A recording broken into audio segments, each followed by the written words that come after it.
including some quarterly results, Joe, that are hitting the wires right now. From Macy's, in fact, hitting the wires right now. And Courtney Reagan joins us with the numbers. Courtney.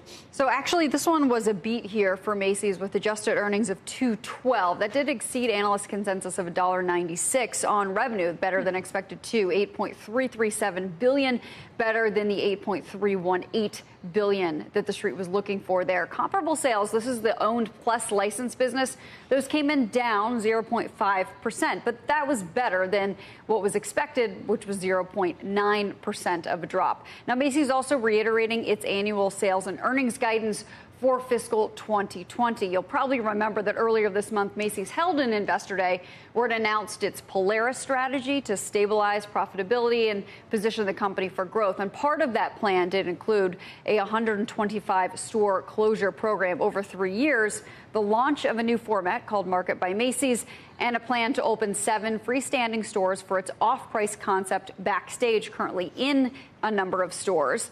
Also, the department store said by 2021, its top 250 stores will represent nearly 80% of sales. A week ago, we should note, too, S&P did cut Macy's debt rating to junk status on doubts about that new Polaris strategy. I spoke very briefly to CEO Jeff Gennett, and he says, look, the first quarter of this year will expectedly be our worst performing quarter of the 4 because this Polaris strategy savings, those don't start getting traction until the second quarter. It continues through the year. There will be disruption. And then he said regarding coronavirus, it's not factored into guidance. There is some slowdown in some of the 70 stores that have an Asian shopper base, whether that's a local consumer like a Flushing, New York store or a tourist-based store like Herald Square, but also no disruption to the merchandise availability as of yet, but still also quite early for this story. Okay, Courtney, thank you very much. Again, take a look at that stock. It's now up by 6.8%.